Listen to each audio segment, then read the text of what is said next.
Buenos días a todos, señoras y señores, tengan ustedes muy buenas tardes. Nos encontramos aquí reunidos en ocasión de la actividad académica del Derecho a la tutela judicial efectiva, fundamentos y aplicaciones prácticas. Actividad programada por la Escuela Judicial del Poder Judicial de nuestra provincia en el marco de la Diplomatura de Derechos Humanos impartida por la Universidad de Australia. La misma será dictada por el doctor Fernando María Toller. El doctor Toller es abogado con diploma de honor por la Universidad Católica Argentina, es doctor en Derecho cum laude por la Universidad de Navarra y profesor titular de Derecho Constitucional en la Facultad de Derecho de la Universidad Austral, donde actualmente dirige la carrera de Abogacía y Diplomatura en Derechos Humanos. En este momento preside la ceremonia el señor vicepresidente del Superior Tribunal de Justicia, doctor Ernesto Adrián Loeffler. Para dar inicio escucharemos sus palabras. Brevemente, porque la verdad que vinimos todos a escucharlo al profesor doctor Fernando Toller. Hay muchos colegas acá que están presentes, que fuimos compañeros, cursamos con Fernando esa maestría en Derecho en ese momento y magistratura judicial con la Universidad Austral, y lo tuvimos a Fernando de profesor. Realmente fue un placer haber compartido clases en Ushuaia, clases en Buenos Aires, en el marco de lo que fue la maestría aprendimos muchísimo. Lo volví a tener en el doctorado, lo volví a tener de profesor en el doctorado y siempre recuerdo esa primera clase porque creo que esto también es un disparador de lo que a mí me ocurrió. Entré a la primera clase, daba metodología de investigación, una materia central en todo doctorado, y arrancó Fernando, entró, se bajó los anteojos y me vieron a pocos alumnos, porque por lo general en la Universidad Austral se toma hasta de 5 a 7 doctorandos por año. Es muy difícil entrar, hay que, bueno, todo un proceso complicado. Como el año anterior no se había dictado, ese año se había permitido que los alumnos del año anterior pudieran cursar, y éramos un aula de unos 12, más un alumno que presenciaba las clases desde Colombia, un doctorando, y Fernando se bajó los anteojos y me dirigió a la mirada y me dice: ¿qué haces acá? Y yo, no, a mí me decía: ¿qué haces acá?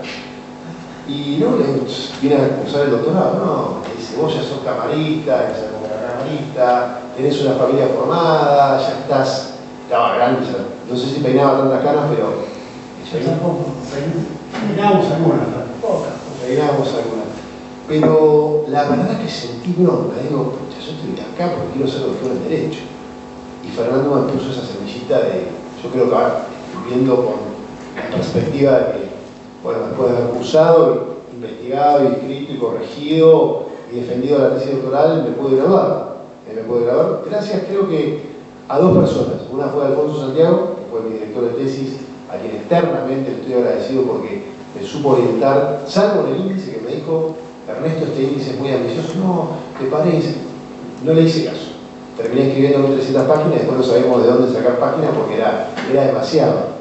El reglamento que había hecho Fernando del doctorado establecía un mínimo de 100.000 palabras. Había un mínimo, pero no un máximo. Me preguntó: ¿pero hay un máximo, Ernesto? Alfonso Santiago: no. Bueno, y Fernando, luego de esto,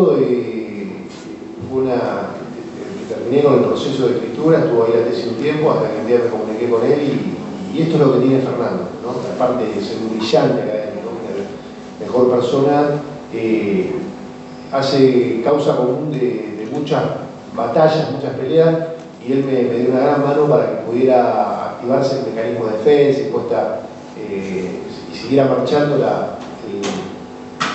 trámite que tiene que tener toda tesis doctoral. Así que Fernando es así. Mi hija que estudió, yo la verdad que soy reconozco muchísimo la importancia, el nivel de excelencia que tiene la Universidad Austral, por eso también se seleccionó desde esta diplomatura, y la primera clase la dio Fernando, porque es una persona que le va a dejar cerrada la semilla como lo hizo conmigo en el 2011, y aparte es un jurista de nota. Y la Universidad Austral es así, tiene profesores como Fernando, es una universidad muy prestigiosa. De hecho, mandé a mi hija a estudiar Derecho, o escogió ella, por charlas que tuvimos, la Universidad de Derecho, pero tuvo a Fernando de director del carrera de grado. Mi hija era representante del aula y debatía con Fernando, pero cuando le llevaba argumentos razonables para pedirle algo que los alumnos estaban requiriendo, Fernando hacía lugar. Era muy generoso. Es exigente y generoso. Así que para mí, bueno, paso también el chivo que tengo a mi hija que se recibe de médica también en la universidad. Porque me gusta el método del caso, me gusta el sistema anglosajón. Ya van a ver cómo se trabaja o cómo imparte las clases Fernando Torres. Así que Fernando, bienvenido al Fin del Mundo, a Tierra del Fuego. Es tu casa, vos sabés que es tu casa y sabés que tenés amigos en los que vas a poder confiar siempre.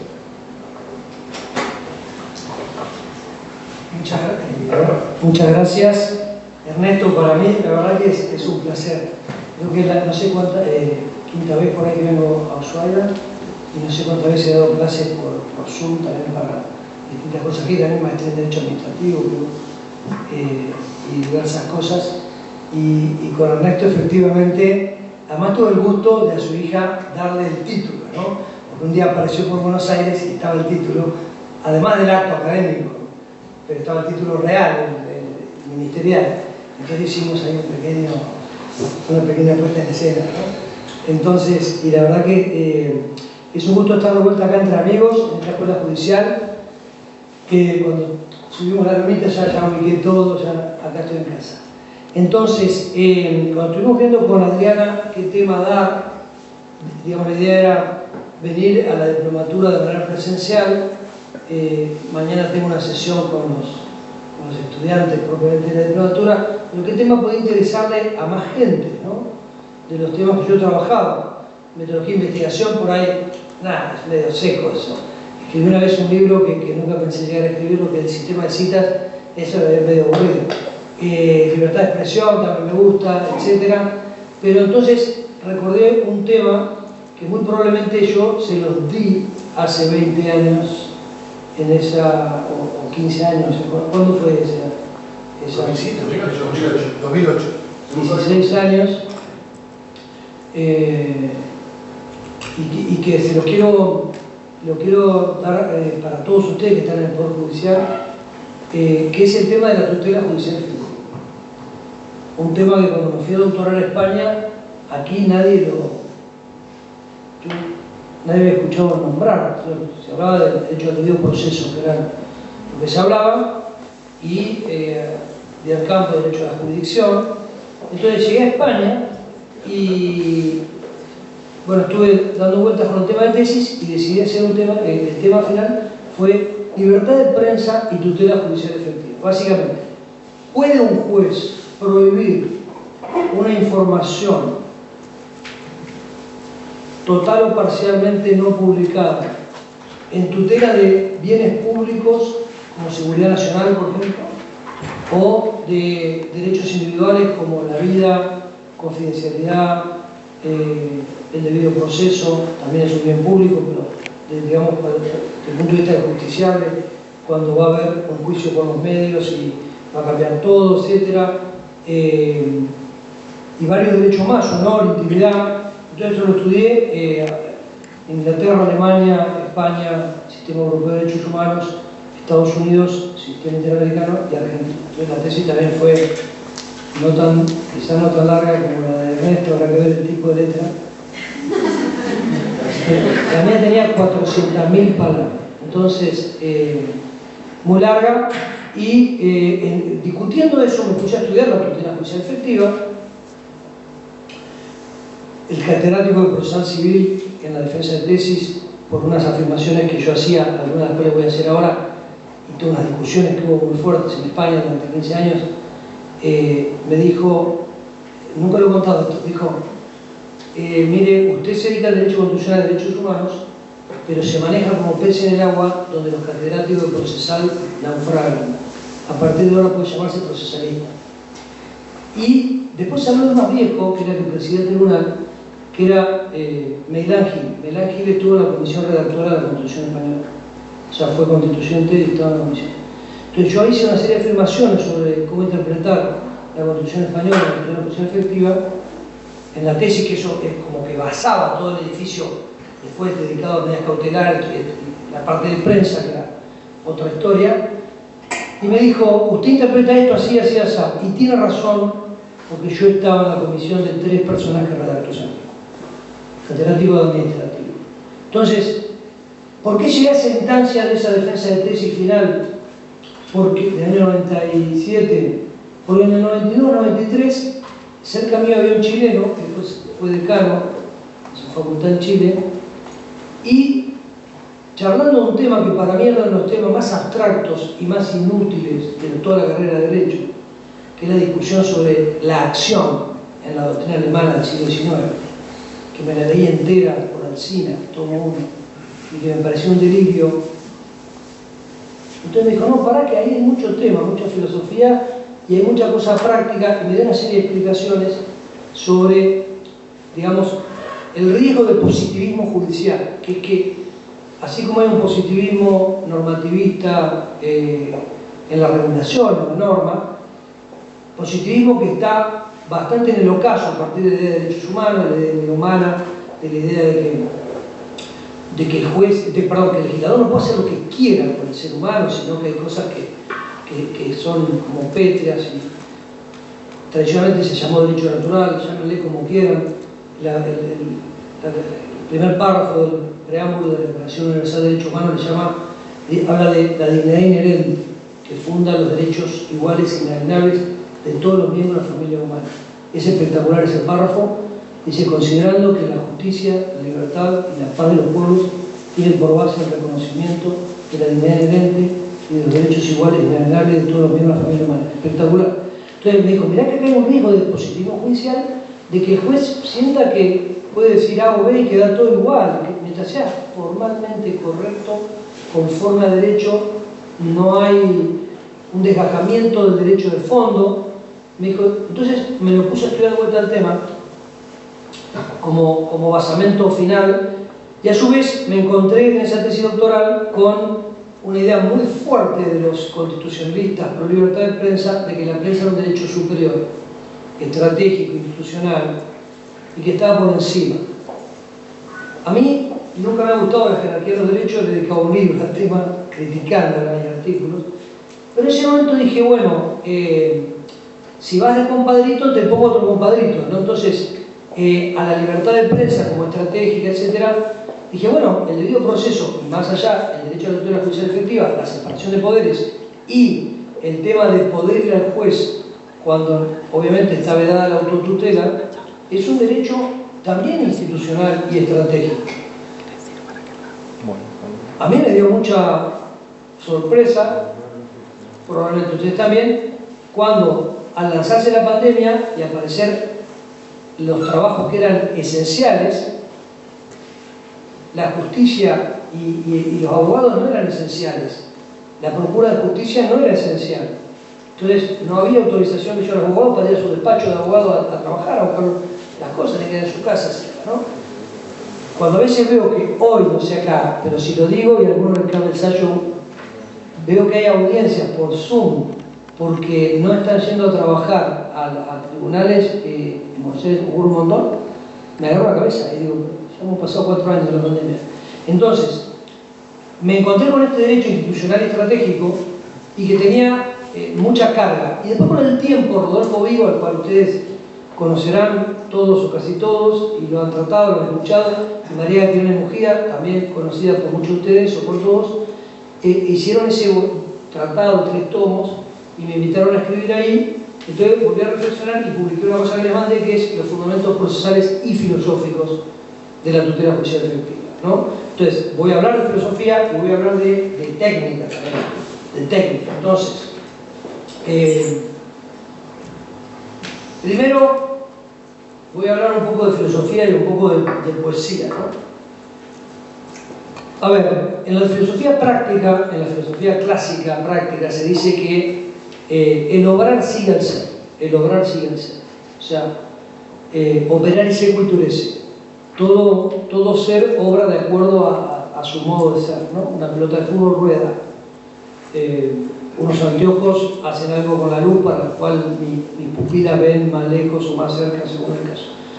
Que si esa columna sostiene el techo. Cada ente obra de acuerdo a su naturaleza. ¿Y cuál es la naturaleza de estar en el Poder Judicial? O sea, ¿cuál es la identidad del juez? Y por tanto, ¿cuál es el obrar que tiene que seguir la identidad del juez?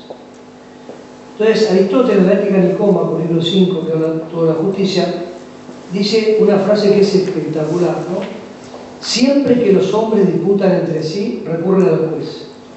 Ir al juez es ir a la justicia, porque el juez quiere ser como la justicia animada. Literalmente en griego dice como dique con tendones y huesos, ¿no? O sea, como la justicia dique encarnada. La sentencia judicial es el discernimiento de lo justo y lo injusto, y el magistrado es el guardián de la justicia. En diciembre se defendió una tesis doctoral en Salamanca que dirigí, que era sobre el Poder Judicial de la Ciudad de México a partir de la nueva Constitución. México ahora es como la Ciudad Autónoma de Buenos Aires, una ciudad autónoma con la Constitución. Yo participé en ese proceso constituyente y a uno de los convencionales dirigí la tesis, etc., ¿no? Entonces, a la hora de buscar una frase de epígrafe en toda la tesis, pusimos esta, ¿no?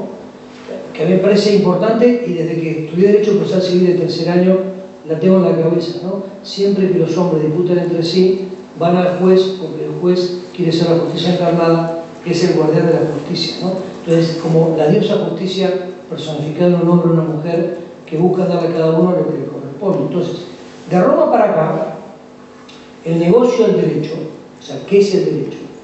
Es buscar el título legítimo ejercido con medida razonable de los justiciables y darle a cada uno lo que le corresponde. Entonces, todo tiene la frase sadulpiano, que repite Tomás de Aquino, dar a cada uno lo que le corresponde, ius sum cuco et tribuit, o sea, dar a cada uno el tribuit, lo que le corresponde. Buscando y buscando, la frase no es de Ulpiano, que está en el digesto .1.1.10, sino que es Platón en la República. En un momento Sócrates discute con Trasímaco.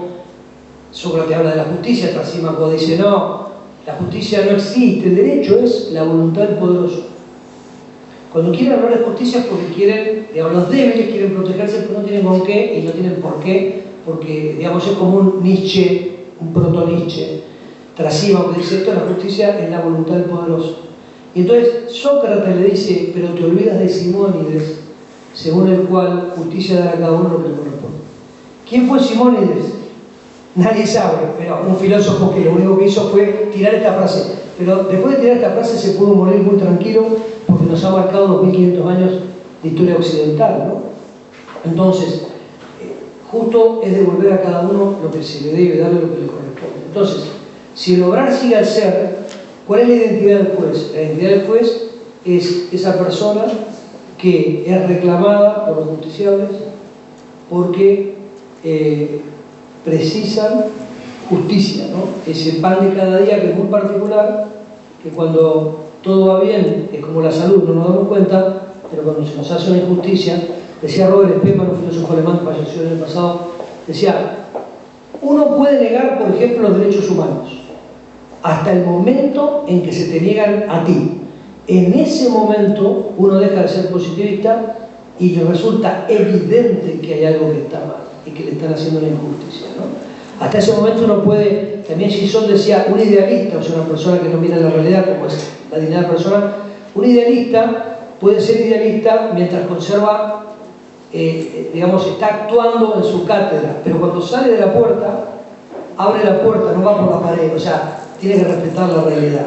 Entonces, uno puede negar esta realidad jurídica de la justicia hasta que a uno se la niegan. Entonces, en ese momento se da cuenta, a uno le explota algo en el interior y se da cuenta de esto, ¿no? Entonces, por el contrario, no sé si han escuchado, en los evangelios se habla del juez inicuo y de la viuda que reclama al juez inicuo. Hay un pasaje sobre esto, ¿no? Que es como la quinta esencia de lo que está mal. El juez inicuo, el que tiene por función darle a cada uno lo que le corresponde, y es inicuo, o sea, no está con la equitas, es inicuo, está, o sea, la raíz es la misma, está en contra de la equidad, es injusto, el juez injusto es lo peor que nos puede pasar, ¿no? Entonces, esto es importante, repensar la identidad que tenemos, que tienen ustedes, desde este punto de vista del derecho a la tutela judicial efectiva, como derecho que satisface la piedra basal de todo el edificio del derecho, que es darle a cada uno lo que le corresponde. Y cuando eso que se le corresponde no se le da de manera... perfecto, muchas gracias. Cuando eso que se le debe no se le da de manera espontánea, pues entonces, siempre que los hombres disputan entre sí, van al juez. Lo que decía Aristóteles, ¿no? Entonces, a su vez, para hacer justicia hay que querer hacer justicia, no la constante y perpetua voluntad de querer dar a cada uno lo que corresponde, y también hay que saber dar la justicia. Entonces, una vez fui hace 13 años a Guatemala a inaugurar el año académico en la universidad, y el moto, el lema de la universidad era: para servir, saber. Para servir, saber. O sea, si uno quiere servir a los demás, hay que saber servir. Porque no hay cosa también... Una peor cosa es cuando hay una persona muy dispuesta e inservible, ¿no? Que se ofrece a todo y mete mano y le erra, ¿no? Tal vez uno dice: quédate aquí, quietito, no toques nada, ¿no? Te habrá pasado, por ejemplo, que están cocinando en su casa y que alguien, uno lo invita y te quiere ayudar, ¿no? Entonces, en un momento dado, ya eso es peligroso. Entonces, para servir, saber. Obviamente, para darle a cada uno lo que le corresponde, hace falta toda la técnica procesal, la técnica de derecho civil, la técnica de derecho penal, la técnica de derecho administrativo. Pero atrás de esa técnica hace falta tener la estrella polar de querer dar a cada uno lo que le corresponde y saber que si uno no lo hace, está violando el derecho de fondo de ser justiciable y a su vez está violando un derecho formal, adjetivo, ancilar, que es el derecho a que el juez lo tutele. Porque no se puede autotutelar. Con el Estado moderno se prohíbe la autotutela, salvo legítima defensa y recuperación de la posesión de la inmediata. La autodefensa está prohibida. Entonces nos organizamos como sociedad y por eso tenemos la facultad, dice Carneluti, de excitar la jurisdicción, que es que el justiciable vaya, provoque a la jurisdicción y le diga: tutéleme, hágame justicia, ¿no? A esta viuda del Evangelio que va al juez a decir: hágame justicia a mi vecino, ¿no? Entonces, el juez necesita dos virtudes. Aristóteles a una de ellas le llama genitrix virtutum, o sea, la madre, genitrix, la genitora, digamos, de todas las virtudes, que es la prudencia, y la jurisprudencia es la prudencia que los juristas hemos ejercido a lo largo del tiempo sobre el tema de derecho. Y entonces, prudentemente hemos ido encontrando qué es lo que le corresponde a cada uno. Cuando yo estaba terminando la facultad, siempre me gustó más bien derecho público y tenía, digamos, ciertos resquemores, no me iba mal, pero con los derechos reales, las quiebras, etcétera, muy técnico, me parecía a veces un poquito descarnado. Y un día estaba yo esperando a una persona y al lado mío estaban 8 tomos que se llamaban Sistema de Derecho Romano Privado Actual, de Federico Carlos de Savigny, famoso libro. Entonces agarré el tomo 1, estaba ahí esperando a ver de qué onda, y miré el prólogo. Era un prologuista de 1890 de Barcelona, a la edición española del siglo XIX, que era la que tenía ahí. Me puse a ver el prólogo, y en el prólogo en un momento dice: el derecho privado es el resultado del esfuerzo del espíritu humano en más de 2000 años por encontrar la justicia en la miríada de situaciones de la vida social. La frase me quedó grabada, porque dije: bueno, ok, la justicia no solo está en el penal, no solo está en el derecho administrativo, no solo está en el derecho constitucional, sino que hay una filosofía atrás del derecho privado también, hay una filosofía atrás de todo el derecho, que es esta idea de decir el esfuerzo prudencial por encontrar lo que es justo, ¿no? Entonces, esta es la identidad del juez, ¿no? Y dice Aristóteles que esto de ser el magistrado como el guardián de la justicia, dice que es cumplir una misión casi divina de hacer justicia entre los hombres, literal de Aristóteles, ¿no? Una misión casi divina de hacer justicia entre los hombres, ¿no? Entonces, por otro lado, hace falta todo el derecho procesal, la prueba, las dificultades. Hay una canción que aquel que reconozca la canción demuestra tener más décadas de las que sería deseable. Te necesito como el juez a la verdad. ¿Le suena?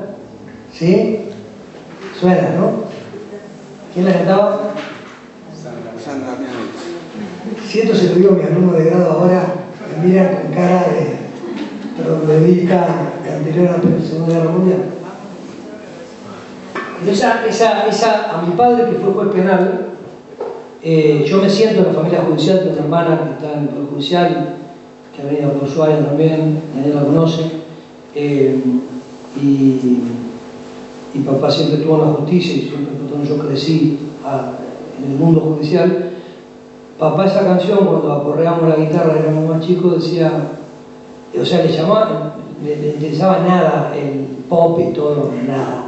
Pero esa canción le llamaba la atención porque esa sensación de decir, comparar el amor humano, la pasión humana, te necesito, como un juez necesita la verdad porque tiene que resolver, él lo sentía como muy fuerte, ¿no? De decir, ¿quién tiene razón en esto? ¿Lo mando preso o no? ¿Cuánto tiempo? ¿Cómo valora la prueba? ¿Me está engañando o no está engañando? ¿Confío o no confío en este testigo, en el otro? Ustedes han sentido eso en más de una ocasión. Papá muchas veces no podía dormir. Entonces, yo voy a hablar de la tutela judicial efectiva y creo firmemente en la necesidad de buscar el título legítimo ejercido con medida razonable de toda persona.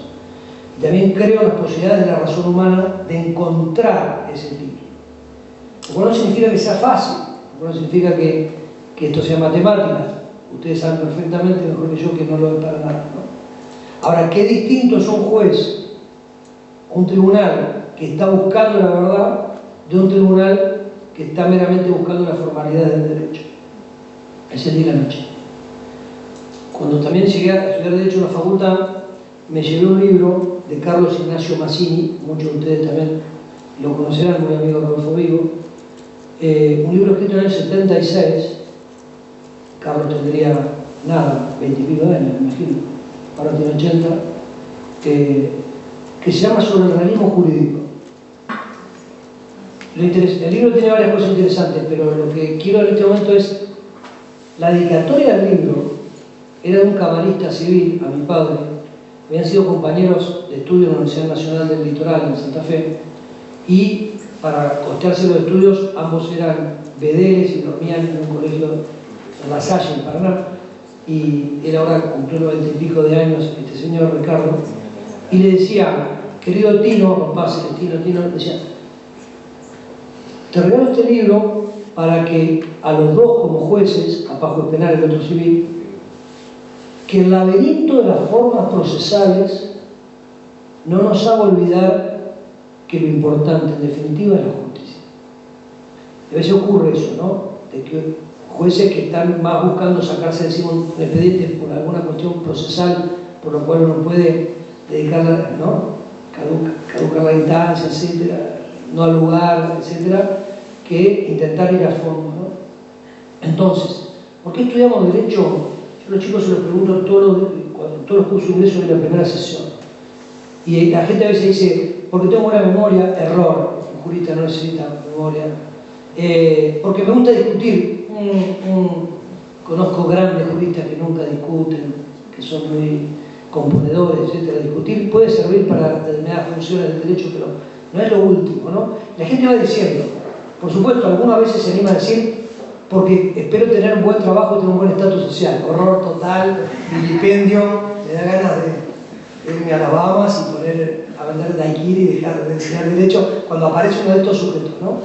Pero en general hay una cosa que va calando, que es que estudiamos derecho porque tenemos pasión por la justicia, porque nos molesta la injusticia, nos revienta, diría en frase poco académica, la injusticia, nos molesta lo injusto. Entonces, después uno puede ser más discutidor, menos discutidor, más memoria, menos memoria, pero en el fondo lo que todos buscamos es que la justicia, que abunda a veces y no abunda siempre, esté más presente en la vida de las sociedades y de las personas, ¿no? Entonces, yo les voy a hablar ahora, digamos, todo esto que fue, todo esto es el aperitivo. Quiero que estén con hambre, ¿no? Que hayan abierto el apetito. Les voy a decir ahora una serie de cosas técnicas y después vamos a hacer un taller donde nos vamos a reunir en equipos, para que ustedes, les voy leyendo, para que vayan pensando. Uno, identificar al menos dos consecuencias de carácter filosófico, doctrinal, funcional o personal que pueda tener la doctrina del moderno derecho a la tutela judicial efectiva. ¿Okay? Dos, identificar al menos tres instituciones jurídicas de carácter procesal o sustancial que se vean afectadas positiva o negativamente por estas doctrinas. Por un lado, la doctrina material, que lo voy a explicar, y la doctrina abstracta alemana, y la moderna doctrina de la tutela judicial efectiva, ¿no? Entonces lo charlamos con Adrián hace un rato, así, bueno, les tiro una, por ejemplo. Toda la doctrina de las cuestiones políticas no justiciables, que está en revisión, en buena hora está en revisión, porque sacar de la posibilidad de decidir algo que puede ser justo o injusto por el hecho de que haya no sé qué y que el justiciable se quede sin tribunal, no está bien. Entonces, y después hay todas unas preguntas bastante técnicas sobre la cuestión del colapso. Esta última parte es la que menos me interesa, pero el tema de la arbitrariedad de sentencia, que tiene mucho que ver con la tutela judicial efectiva, la tutela de la arbitrariedad de sentencia, que no sirve solo para ir a la Corte Suprema, sino que también uno, cuando hace una apelación ordinaria contra una decisión de primera instancia, obviamente está diciendo arbitrariedades también, etc., ¿no? Pero toda esta doctrina que la Corte Interamericana tomó en un caso que se llama Cantos contra Argentina, la tomó, y que en España está la misma discusión de colapso del Tribunal Constitucional por haber tomado cosas que no eran del Tribunal Constitucional y los tomó por el hecho de que hay un agravio constitucional porque el juez hace un agravio al no tutelar, lo mismo que la arbitrariedad de sentencia. Bien, pensar un poco cómo se puede arreglar porque la Corte está colapsada y esto no está funcionando, en definitiva. Entonces, esas son un poco las preguntas. Bien, entonces, el debido proceso. Les hago una muy breve historia. En la Carta Magna de Juan Sin Tierra, 1215, habla de que no se puede privar a nadie de la vida, la libertad y la propiedad en contra de la legis terrae.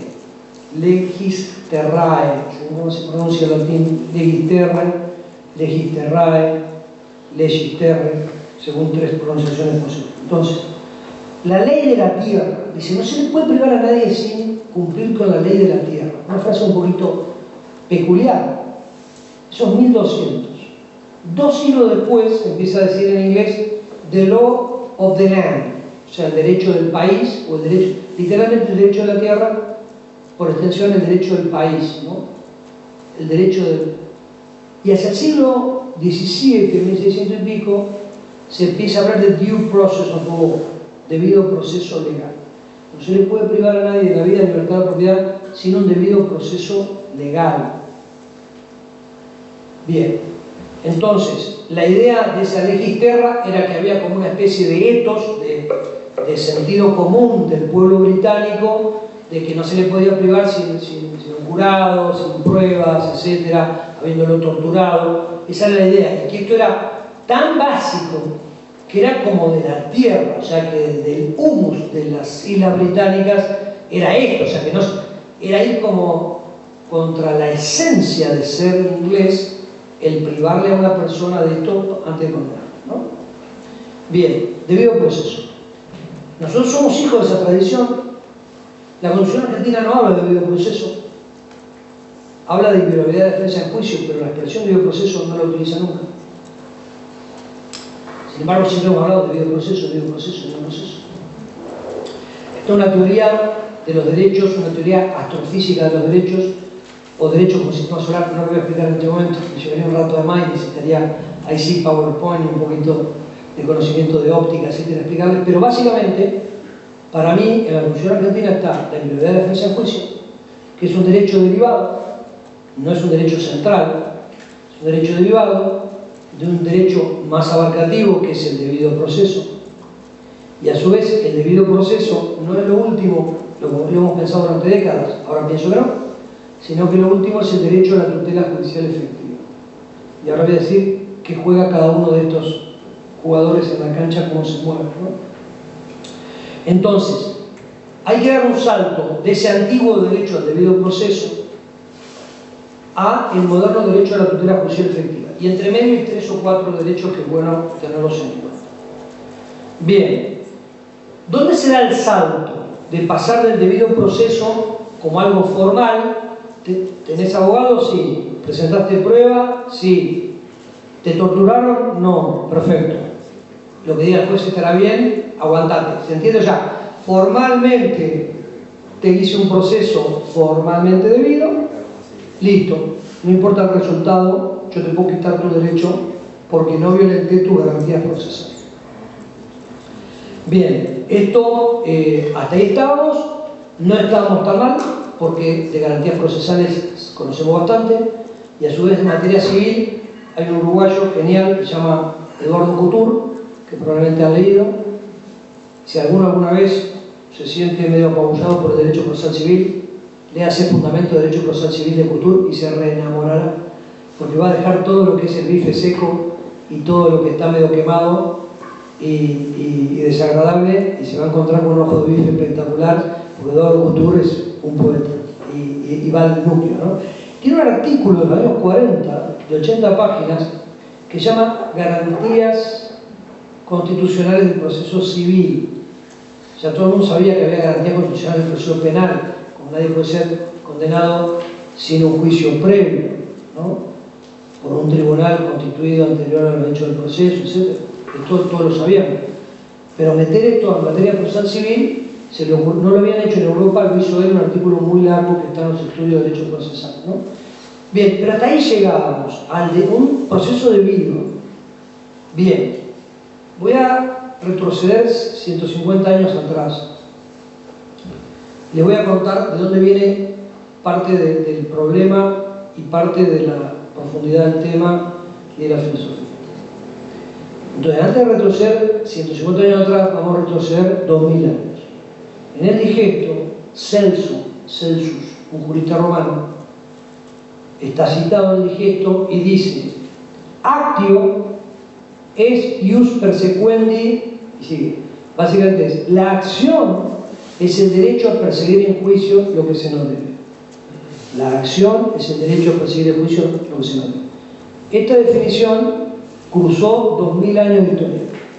Todo el derecho romano, todo el derecho bajo medieval, todo el derecho canónico, ¿ok? Y llega hasta 1850 y pico en Alemania, donde un sujeto se llamaba Wach, W-A-C-H, otro se llamaba Weinstein, Weinstein, etcétera, se pelearon y otros más que intervinieron. Y básicamente, ¿cuál fue el tema? Hasta ese momento no había un derecho procesal como rama del derecho.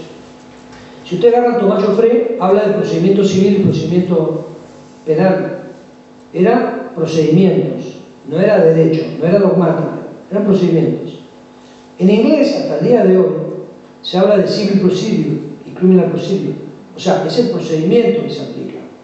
No lo consideran law, en ese constitutional law, no, es el procedimiento, no es una rama dogmática. Entonces, de alguna manera los procesalistas en Alemania estaban como diciendo: che, ¿para nosotros qué? ¿No? No nos invitan al cumpleaños, ¿no? Me dejaron afuera, yo traje la pelota para jugar y no puedo entrar al cumpleaños. ¿Por qué? Porque eran profesores de procedimiento. Entonces dijeron: les estoy simplificando una cosa media compleja, porque los alemanes todo lo hacen, ya si la cosa es compleja, la complejizan mucho más. Pero dicho mal y pronto, básicamente dicen: para tener una rama del derecho, yo necesito tener por lo menos un derecho subjetivo que soporte esa rama, ¿no? En derecho civil hay un montón: derecho a contratar, el derecho de propiedad, derecho a formar una familia, bla, bla. En derecho penal tenemos todas las garantías, etc. Y en derecho procesal, entonces dicen: si la actio es el derecho a perseguir en juicio lo que se nos debe, yo solo tengo actio si se me debe algo. Por cierto, la palabra actio, acción, es porque yo reemplazo la acción sobre el cuerpo y los bienes del que me hizo un agravio, yo iba con el garrote en la época de la caverna y le pegaba, contra la acción hacia la jurisdicción para que me proteja. O sea, yo me muero. Entonces dice: bueno, si la acción es el derecho a perseguir en juicio lo que se nos debe, Celso, 2000 años siguiendo esa definición, Yo necesito que alguien me deba algo. Ergo no es un derecho autónomo, sino que es un derecho vinculado al contrato, al daño, a lo que fuere. Por tanto, le falta autonomía y por tanto no nos constituimos. Bueno, esto que casi parece una cuestión de celos de vecindario, generó toda una doctrina que se llamó la teoría abstracta de la acción, donde dijeron, vamos a fundar el derecho procesal, para eso tiene que haber un derecho autónomo, ese derecho de la acción, y no tiene que ver si tenés o no razón, no tiene que ver, ¿ok? Está desgajado, es abstracto, ¿ok? No hay relación concreta, es abstracto con relación al derecho de fondo. No nos interesa el Código Civil, no nos interesa el derecho de fondo, solo nos interesa el derecho formal, el juego en el proceso. Esos fueron los abstractos. A eso le contestaron otros que se llamó la teoría material o concreta de la acción. Es decir, solo tienen acción aquellos que tienen derecho, que tienen razón. Si no tienen razón, no tienen acción. Entonces, los abstractos le dicen, bueno, pero hay un montón de gente que litiga y después pierde.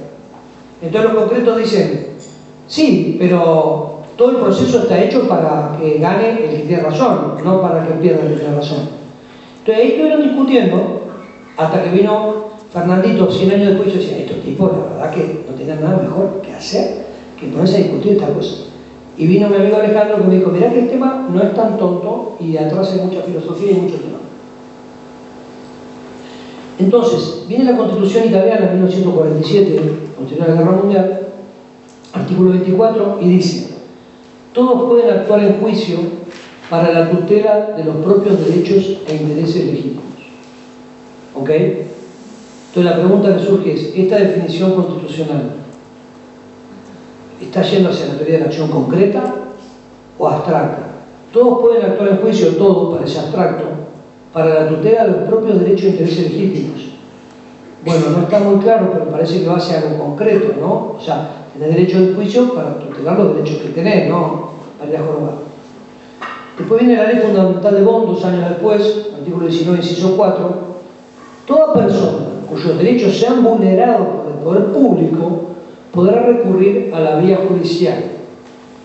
Y el artículo 103 dice, todos tienen el derecho de ser oídos legalmente ante los tribunales. Entonces, acá hay como dos cosas. Contra el poder público tenés derecho, si te vulneraron, tenés derecho a que te protejan. Veníamos del régimen nazi. O sea, el poder público hacía lo que quería y andá a cantar a Gardel. Entonces, lo ponen muy claro, ¿no? Además, lo ponen en un artículo donde el inciso 1 dice el Parlamento puede regular derechos fundamentales, el inciso 2, el 19.2, la teoría del contenido esencial, no se puede afectar la esencia del derecho cuando se regule, etc. Y el 4 dice, toda persona cuyos derechos sean vulnerados por el poder público podrá recurrir. Bien. Entonces, artículo 18 de la Declaración Americana de Derechos del Hombre del 48, derecho de toda persona a acudir a los tribunales para hacer valer sus derechos, ¿no? La sensación de que es concreto. Después, la Declaración Universal es más abstracta, derecho a ser oído con justicia por un tribunal, o sea, cualquiera. Como ven, según hay como sabores, algunos un sabor más abstracto, otro más concreto. Bien, y después llegamos al artículo 13 del Convenio Europeo de Derechos Humanos, que está casi textual, con algunos matices, en el artículo 25 de la Convención Americana sobre Derechos Humanos, que se llama Derecho a la Protección Judicial, el artículo. Vale la pena que lo relean, junto al artículo 8 y 9, que son las garantías procesales, pero el 25 habla de la protección, ¿no? Entonces, la Convención Europea de Derechos Humanos, a ver, en este momento ya, porque acá en el apunte que tengo, lo meto 13 el Convenio Europeo, 2, 3 del Pacto Internacional y 25 la Convención Americana. En este momento no estoy claro si estoy leyendo el europeo, ahora creo que estoy leyendo el americano. Entonces dice, el derecho que tiene toda persona a disponer de una vía judicial efectiva, otros dicen un recurso efectivo, o sea, perdón, junté los dos, vía judicial efectiva dice el americano, recurso efectivo dice el europeo, para que la amparen, protejan o tutelen en caso de que alguno de sus derechos fundamentales haya sido violado, tanto si proviene del poder público como de un particular. Es interesante porque toda la discusión del caso Cot, ¿se acuerdan? Si el amparo va entre particulares, si el derecho constitucional, que para nosotros es una cosa evidente, pero en la mitad del mundo occidental la Constitución solo rige contra el Estado, no entre particulares. Por ejemplo, en Estados Unidos hoy la Constitución no rige entre particulares. No se puede invocar la Constitución contra un particular o contra una empresa.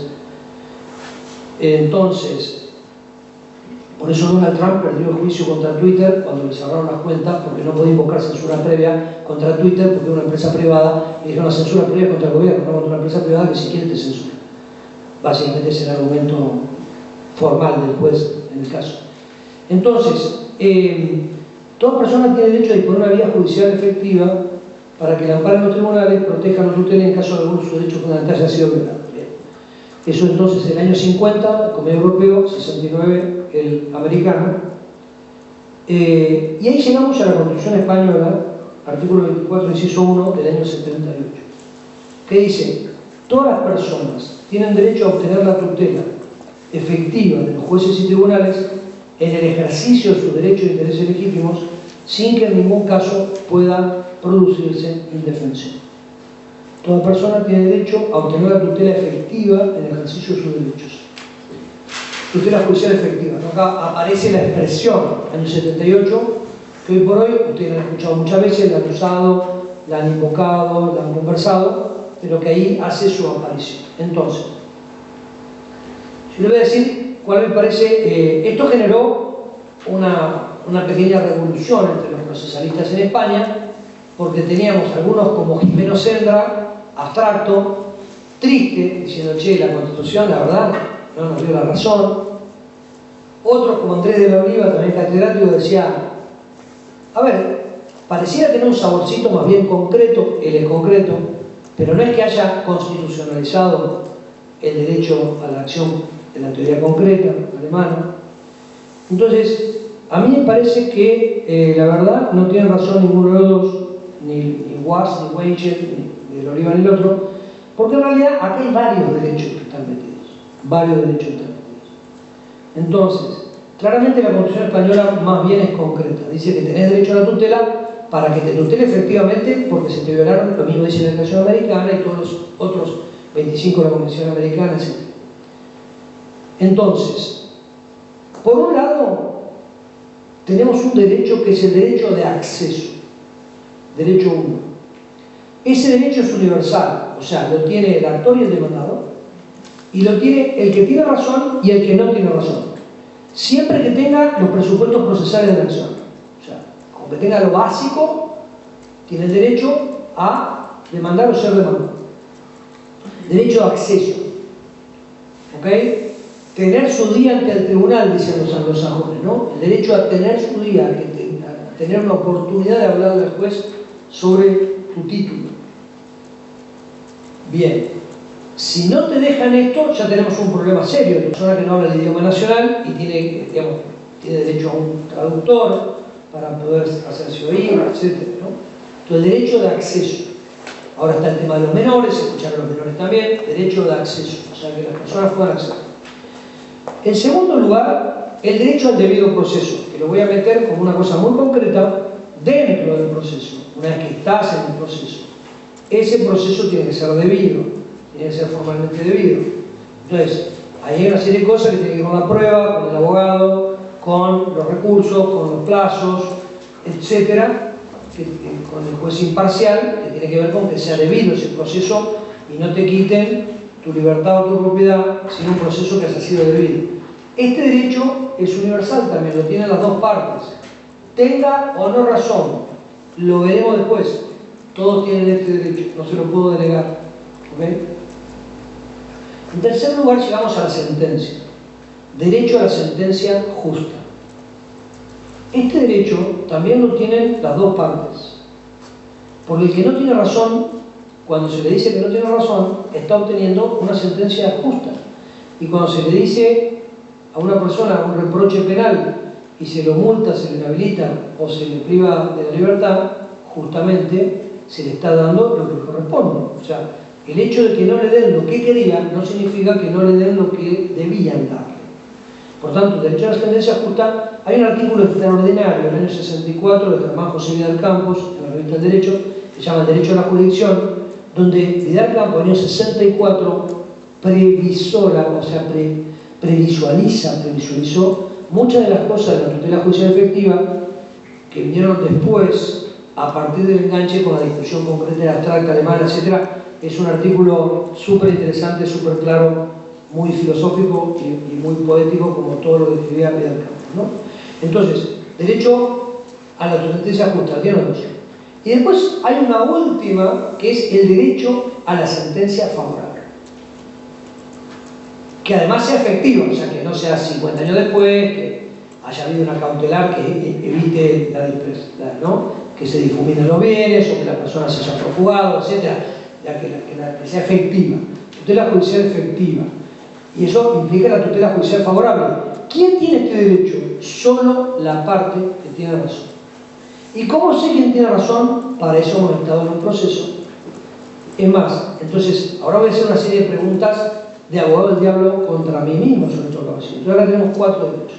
Acceder, todos tienen, o sea, esto es más bien abstracto, al debido proceso, todos, abstracto, a la sentencia justa, abstracto, y al final de todo me vuelvo concreto o material de los alemanes, que es, y el que tiene razón, esa acción inicial estaba dirigida a llegar a encontrar a quién le íbamos a dar la razón. Para eso todo el circo, ¿no? Para eso todo el show.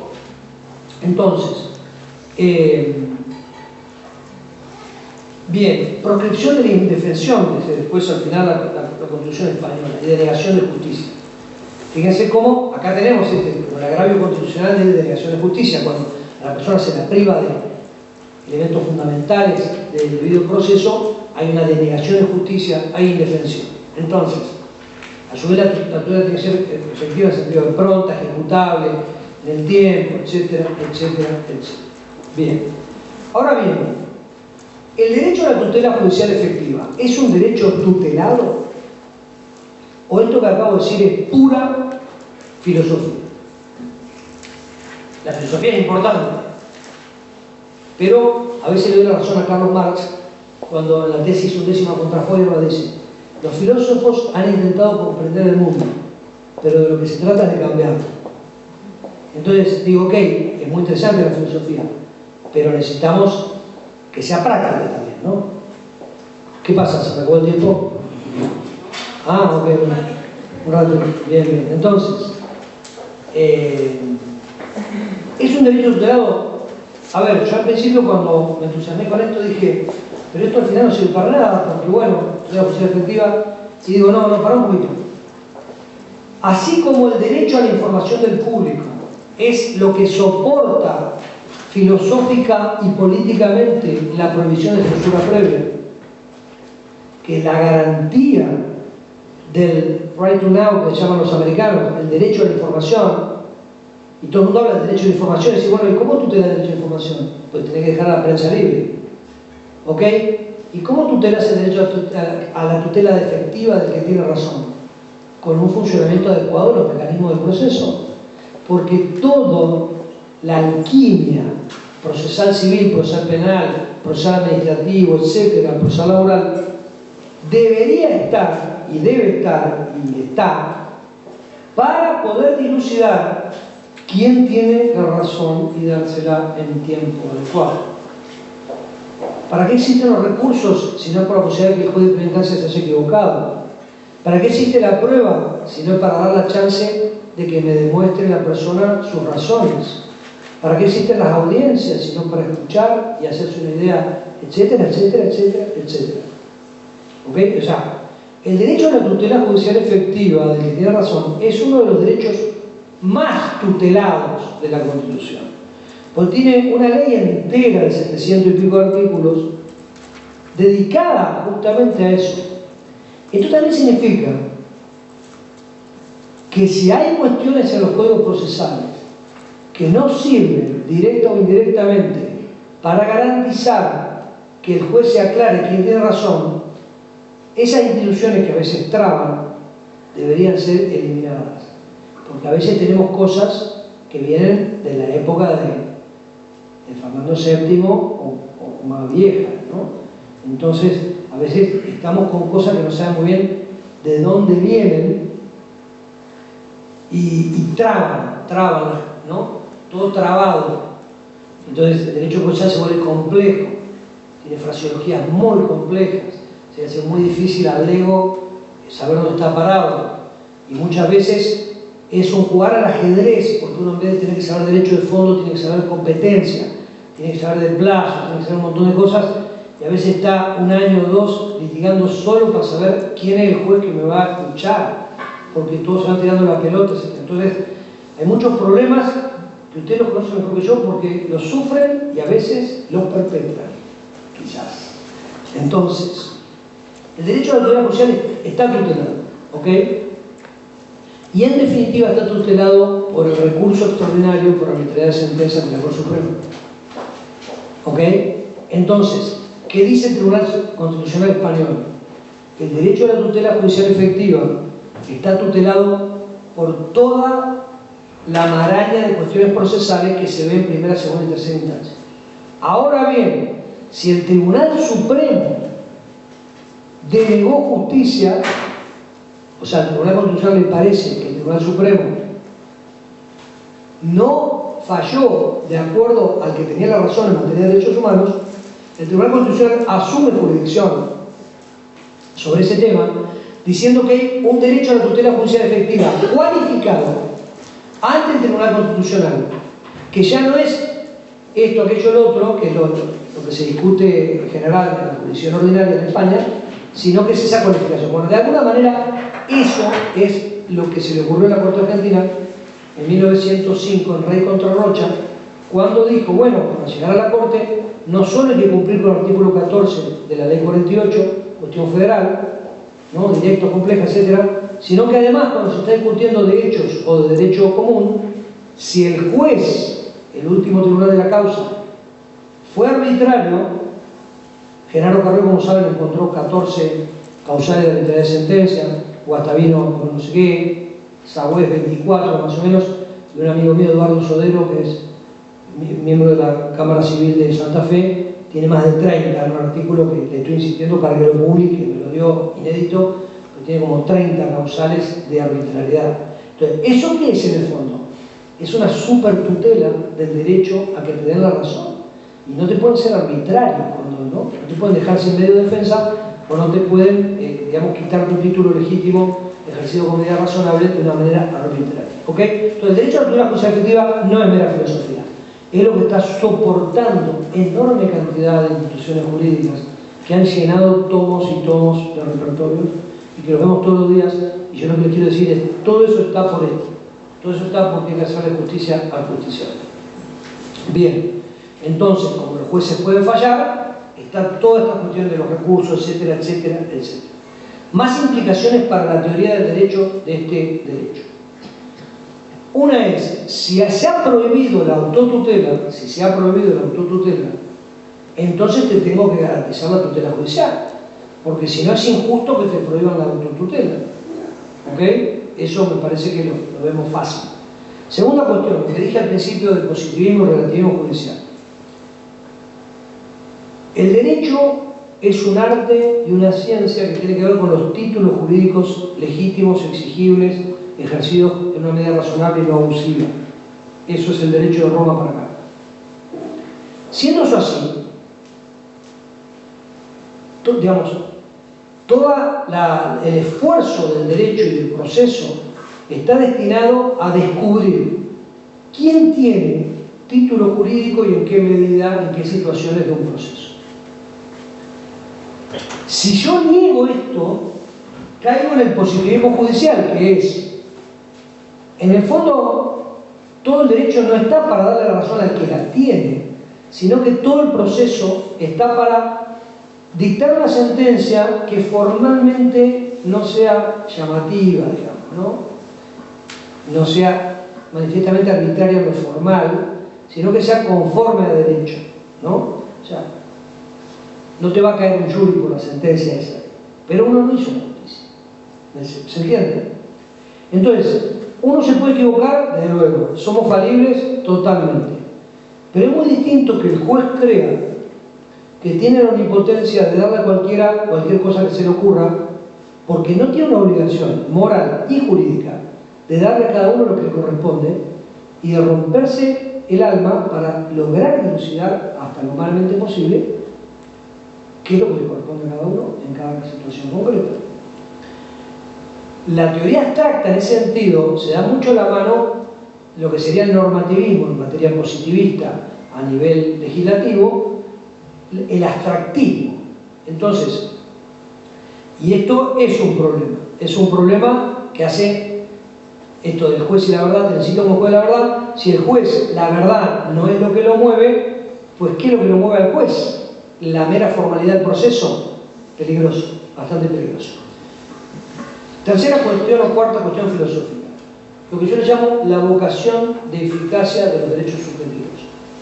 Si uno tiene un derecho subjetivo, como ese título legítimo ejercido de manera razonable, tienen vocación de eficacia ya. El ordenamiento me reconoce derechos porque ese derecho tiene, vez pasada se armó un poco de lío cuando Rosenkrantz, yo lo había dicho antes en una conferencia filmada que se llama Menos es Más sobre derechos sociales, pero Rosenkrantz en Chile dijo que no era cierta la frase muy conocida que es en cada necesidad hay un derecho, sino que el derecho es una pretensión jurídica ejecutable ante un juez, ante una persona para que te cumpla algo, y no es una pretensión meramente política. Si uno tiene una pretensión política, pues tiene que fundar un partido y ganar las elecciones. Hay un libro espectacular de Hans Hannum, un artículo primero que se llama Reinvigorating Human Rights, y después un libro que se llama Restoring Human Rights. Yo fui compañero de él como profesor en Oxford y él se quedó ahí de sabático escribiendo ese libro. Y en ese libro él es muy crítico de la inflación de derechos humanos, de cada cual se le ocurre cualquier cosa y son derechos humanos, y dice los derechos humanos son cosas muy concretas, muy importantes, que después de la Segunda Guerra Mundial, entre otras cosas, a nivel internacional nos hemos puesto de acuerdo porque decir, no podemos dejar que un país viole estas cosas. Ahora, si todo es un derecho humano, tener un derecho humano no es nada, no es muy importante porque es lo mismo que todo, ¿no? O sea, si vos agarrás, tenés vino, Malbec, bárbaro y agua, y decís, no, todo vino, y lo mezclás todo, pues ya no tenés vino, Malbec, tenés algo licuado, ¿no? Aguado. Entonces, si a los derechos humanos, todo derecho humano, no es que ganamos, lo que se hace es perder la sustancia. Entonces, los derechos subjetivos tienen que tener garantía, y este es el fundamento, esta idea que estoy dando, por el cual el juez Tomás de Casares, en un caso San Martín de 1950, dijo que tenía que haber una acción de amparo y todos le votaron en contra.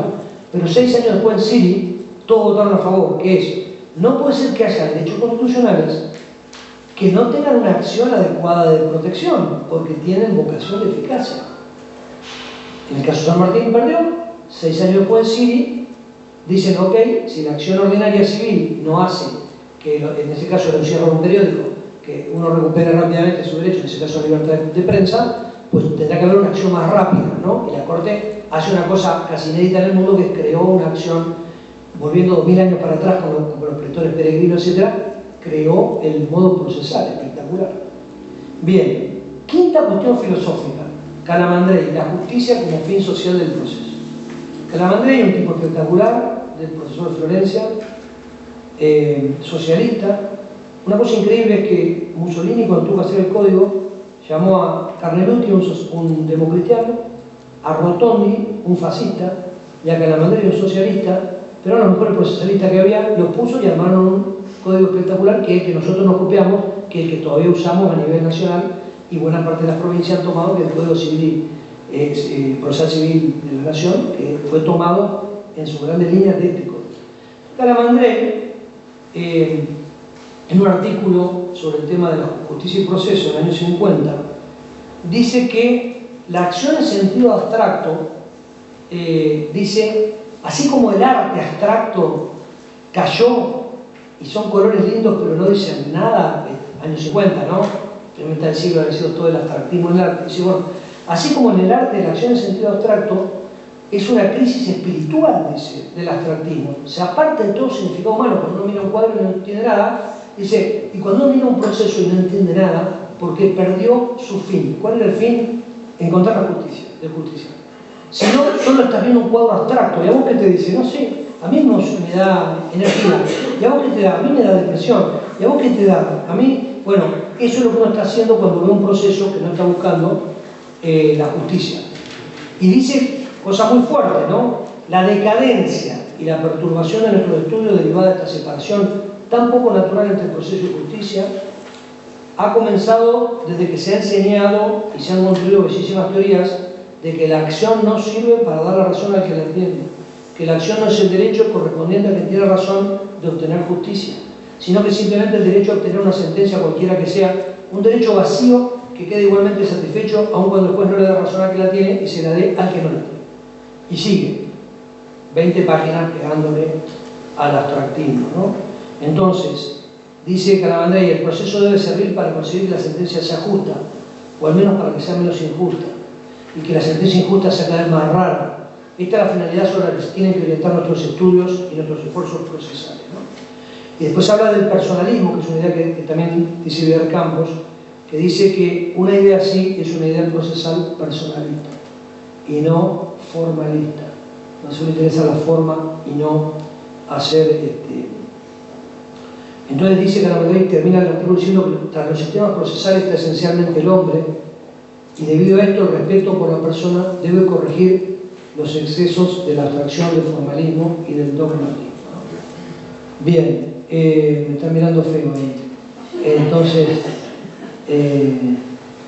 yo creo que empecé pasada las 1:30, ¿no? Todavía no cumplí una hora. No, me estoy nervioso ahí de pie. Entonces, bien. En 10 minutos voy a cerrar. Voy muy rápido sobre algunas cuestiones. Una, ¿y cómo está el tema en el derecho comparado? Bueno, en el Convenio Europeo de Derechos Humanos, el artículo 6, garantías procesales, como es el artículo 8 de la Convención Americana, y el artículo 13 dice que hay un derecho a obtener esa protección, recurso efectivo. Derecho inglés, esto me llamó mucho la atención. En el derecho inglés no hay un derecho a la tutela judicial efectiva. Algo que se llama así como Effective Court Protection, lo busqué, tratados en materia constitucional que solo hablaban del acceso a los tribunales, y cuando uno iba al acceso a los tribunales, bueno, era que tuviera un traductor y cosas de estas, ¿no? Me llamó la atención. Conclusión mía sobre este punto, vuelvo a Calamandrei. Dice Calamandrei, los ingleses no nos cambiarían todos nuestros tomos de derecho procesal por sus mejores jueces. O sea, quiero decir, ellos tienen una justicia mejor, tienen jueces muy buenos. No tienen mucha ciencia procesal, pero son muy buenos jueces. Nosotros tenemos mucha ciencia procesal, no tenemos tan buenos jueces. Eso es lo que viene a decir Calamandrei, ¿no? Entonces, claro, les voy a contar dos hechos. Demanda, notificación, audiencia, sentencia de primera instancia, apelación, audiencia de segunda instancia, sentencia. En Inglaterra, en Londres. ¿Cuánto tiempo? Caso real. ¿Cuánto tiempo? ¿Quién se anima? 2 años. 2 años. 6 meses. ¿Cuánto? 10. Les cuento otro caso, también real, súper famoso. Hay una película que ustedes han visto seguramente. Demanda en una ciudad importante de Estados Unidos. Audiencia, sentencia, apelación. Mientras tanto, demanda en otra ciudad sobre el mismo tema. Audiencia, sentencia, apelación, vuelvo a primera instancia, acá me quedo. Segunda instancia, acá no sé qué, recurren los dos, o sea, a la Corte Suprema, audiencia de la Corte Suprema y sentencia. 27 jueces. ¿Cuánto tiempo? 27 jueces con varias audiencias, en 2 ciudades distintas. Además, cada cámara de apelación fallaba en banco, o sea, en pleno. 9 jueces en cada cámara de apelación. ¿Cuánto? ¿Cuánto tiempo? 5 años. ¿Vos? 15. 10 veces. ¿20 qué? Años. Bueno, entonces, en el primer caso, contra el Daily Telegraph, 8 horas. En el segundo caso, que es el caso New York Times versus Sullivan, del Pentágono, empezó el día 13 de junio del año 71 y terminó el 30 de junio, 17 días después, con 27 jueces que intervinieron. Y una sentencia histórica. Entonces, claro, Calamandrei dice, ¿para qué quieren estos tipos tomos de derecho procesal si son buenísimos? Lo hacen rapidísimo. Cuando yo estudié el sistema de injunction anglosajona, también digo, Yo buscaba el amparo, digo, ¿para qué tiene el amparo si tiene una injunction, unas medidas espectaculares? Entonces, más aún, los ingleses, bueno, digamos, muy bien, pero tenían un defecto, un pecado original muy fuerte, que era, ¿se acuerdan el sistema romano de legis actionis? O sea que decía, ubi actio ibi ius, o sea, donde vos tenés una acción, tenés un derecho. Si no tenés la acción, no tenés derecho de fondo. ¿Ok? Estaba recontrapegado ahí el derecho de acción, o sea, yo no estaba bien. Hasta la Judicature Act de 1873, los ingleses tenían el mismo sistema.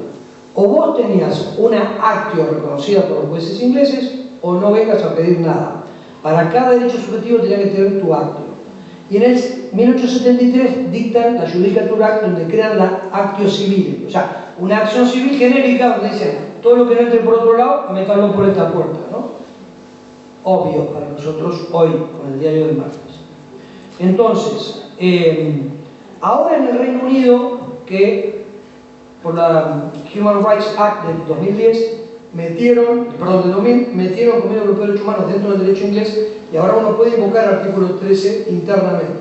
Pero no lo invocan porque los jueces son buenísimos, en general no andan con esta historia. Entonces, derecho español. Derecho español es hipercomplejo porque está toda esta discusión de si la Constitución dijo, si no dijo, etc. Básicamente les he contado el debate que ha habido en España y les he contado lo que ha dicho el Tribunal Constitucional Español, de que hay una tutela judicial efectiva base, que uno la tiene en primera instancia, en segunda, y una superlativa o cualificada que se discuta ante el Tribunal Constitucional, por el cual fue tomando casos y hay una pelea ahí entre el Tribunal Supremo y el Tribunal Constitucional, ¿no? Entonces, ¿y en Argentina qué? Bueno, en Argentina tenemos el derecho a la inviolabilidad de la defensa en juicio, que no está nada mal, pero es muy del debido proceso, se queda cortito ahí. Vidal Campo habla del derecho a la jurisdicción, pero no dice derecho a la jurisdicción. A su vez, derecho a la jurisdicción en general la gente lo ve como un derecho a acceder, ok, y una vez que accediste, también tiene que ser el derecho a una jurisdicción rápida, justa, debida, etcétera, efectiva, bien, hay que meterle un poquito más al derecho a la jurisdicción para que no sea un guiso bastante descafeinado y tenga gustito, ¿no? Hay que agregarle cosas, porque si no es meramente acceder, y una vez que llegaste, te encontrás con la casa vacía y no hay calefacción, accediste, pero ahí no vas a encontrar nada, ¿no? Entonces, es muy interesante si ustedes leen el caso San Martín, el caso Siri y el caso Cot, porque ahí está como el núcleo de decir, estos tipos, los jueces de la Corte Suprema del año 50, entendían el tema, aunque no le llamaban tutela judicial efectiva, etc., entendían este tema totalmente, que no podía haber un mero derecho formal a la libertad de prensa, pero después, ¿qué hacemos con eso? Si no, tenés un juez que, si no hay una tutela espontánea, un cumplimiento espontáneo, salga a la defensa, ¿no? Bien, Provincia de Buenos Aires, la provincia, artículo 15, asegura la tutela judicial continua y efectiva, el acceso restricto a la justicia, la gratuidad de los trámites, etc., ¿no? La tutela judicial continua y efectiva. Yo no sé si cuando lo escribieron eran conscientes de todo, pero acá estaba escrito, ¿no? Entonces, para cerrar lo siguiente. En el sistema jurídico, ¿cómo es la tutela jurídica? Vamos a repasar un poquito la carrera de Derecho. La tutela jurídica, en primer lugar, es los intereses subjetivos, los derechos subjetivos, están tutelados por el ordenamiento jurídico. ¿Ok? Hay algunos de esos derechos que los crea el ordenamiento y otros los reconoce el ordenamiento. Bien. Lo que aspira la ley cuando reconoce un derecho es al cumplimiento espontáneo, a hacer claro, a poner como cartel luminoso en la ruta, para que la gente tome la curva, frene, etcétera, que todos cumplan el tráfico. O sea que en el tráfico jurídico la gente muy inteligente y ya se había dado cuenta, o no tan inteligente y se lo advirtió la norma como un cartel, cumple con el tráfico y honra el derecho de los demás y todo funciona bien. Esa es la primera tutela jurídica, la más importante, la más extendida, que es las cosas que funcionan bien, que es la gran mayoría de las cosas. Ahora bien, siempre que los hombres disputan entre sí van a los jueces de Aristóteles, entonces hay veces que las cosas no salen bien. Entonces, la primera tutela judicial, una vez que vamos a la herida, empieza a salir sangre, es suturar la herida y hacer cirugía estética, o sea, la vuelta al statu quo ante, que es la reparación más efectiva e ideal. que es volver exactamente a como estaban las cosas. Eso es lo mejor. Siguiente punto, si no hay cumplimiento espontáneo. Ahora, no siempre es posible. Más bien, pocas veces esto es realmente posible. Entonces viene una segunda intervención judicial, que es la tutela resarcitoria, no reparatoria como la anterior, puede ser bien técnico, sino resarcitoria, indemnizatoria, que realmente indemniza porque no deja sin daño, sino que sustituye el daño por algún tipo de pago, etc. Después hay un tercer nivel de tutela judicial, que es la tutela retributiva o sancionatoria, de tipo administrativo, de tipo penal, que es un reproche, que es decir, bueno, ok, además de que quizás tengan que poner algún dinero, yo te voy a castigar de algún modo. Quiero que todo el mundo se entere, y además quiero que vos esto no lo vuelvas a hacer, y quede claro, y quiero hacer una satisfacción moral a la víctima, que es al victimario sancionarlo. Bien. Y después está la tutela judicial preventiva, muy interesante. Pues la tutela judicial efectiva, un cuarto modelo, vuelve al primero e intenta que la norma básica se cumpla antes del daño. Muy interesante, muy interesante. A su vez, la tutela preventiva, en general la gente la entiende dentro de la tutela resarcitoria y dentro de la tutela retributiva como medidas cautelares, si es preventivo porque es cautelar. Ahora bien, yo creo que hay que distinguir, a su vez, dentro de este cuarto modelo, la tutela preventiva por sentencia definitiva, donde todo el proceso es preventivo, y a su vez tiene cautelares preventivas que son anticipadoras de la decisión final, de la tutela judicial preventiva cautelar en procesos no preventivos, donde la finalidad de la cautela no es que un tipo tenga embargada la cuenta, sino que tenga plata cuando le gane. No es que le secuestren el automóvil, sino que me den el automóvil si le gana, etc. O sea que la cautelar no busca lo mismo que la sentencia de fondo, sino que es el camino, como decía Calamandrei en un libro, Estudios sobre las providencias cautelares, para que el tiempo que le lleva al justiciable a llegar a la sentencia no vaya en contra de él y se encuentre sin nada, ¿no? Entonces, hay una tutela cautelar anticipadora que es distinta a la tutela definitiva, en el sentido que es precaria y está llamada a convertirse en definitiva. La Corte Suprema Argentina a veces esto ha fallado, donde dice que no puede haber homogeneidad entre la cautelar y el fondo, y no le gusta tanto. Yo estoy con Marinoni, que lo tuve la oportunidad de conocerlo el año pasado en Brasilia, lo cité bastante en mi tesis, resultó bastante más gordo como lo imaginaba, y bastante más joven de lo que imaginaba, y me regaló un libro más gordo de lo que yo esperaba, por el peso del avión, que habla de la tutela cautelar anticipatoria, que en Brasil no lo usamos mucho, y a mí me pareció muy interesante, que es que hay cosas donde hay un proceso preventivo y la medida cautelar es anticipatoria, 230 del Código Procesal, mediada, digamos, ¿cómo se llama? ¿Cómo se llama? Los 30, la medida de no innovar, o medida de innovar, según el caso, para que no se produzca el daño, y el 232, que es, si todo lo que está atrás no te sirvió, inventate algo, pero soluciona el tema, ¿no? Y ahora está en el Código Civil, artículo 50 y pico y 1700 y pico, el tema de la tutela inhibitoria, que es decir, inhibir a alguien de actuar para que no se genere el daño. Esto es súper interesante, son procesos preventivos. Bueno, entonces, cierro todo este asunto. Les decía que yo tengo una imagen muy alta del juez, porque tengo una imagen muy alta de mi padre y de lo que vi hacer los compañeros de mi padre, y creo que a veces hay críticas, algunas certeras, otras injustas, que ustedes sufren de parte de la sociedad, hay mucho meter en la bolsa. Creo también que tenemos que hacer un esfuerzo por recuperar el prestigio del Poder Judicial. Antes decía, esto lo va a ver la justicia, esto lo va a dirimir la justicia, como el oráculo de Delfos, ¿no? Y a veces no todos los colegas honran esta idea que la ciudadanía tenía y debe recuperar. Creo que esto, la tutela judicial efectiva, es el camino. Es el camino de volver a decir, bueno, empecé hablando de la identidad del juez, ¿no? Es decir, ¿qué sos? Operar y seculturese, que lograr sigue el ser. Si sos una persona llamada por la sociedad para brindar justicia entre los seres humanos, entonces tenés que obrar procurando, por ahí no lo vamos a lograr siempre, pero hay que obrar procurando hacer justicia. Y eso es lo que es el único camino para que prestigie al Poder Judicial, no son las formalidades, ¿no? Entonces, creo a su vez que hay que ser un poco Quijote, un poco niño, ilusionarse, pensar que es posible cambiar las cosas, que es posible mejorar, que no todo como siempre se hizo así, como todos piensan que no se quiere, como nadie quiere poner el hombro, como la gente no está por el mínimo esfuerzo. Creo que se necesitan de muchos Quijotes individuales que generen una cierta revolución, y en este punto me gustaría que hubiera jueces que tuvieran un poco de loco y un poco de niño. Muchas gracias.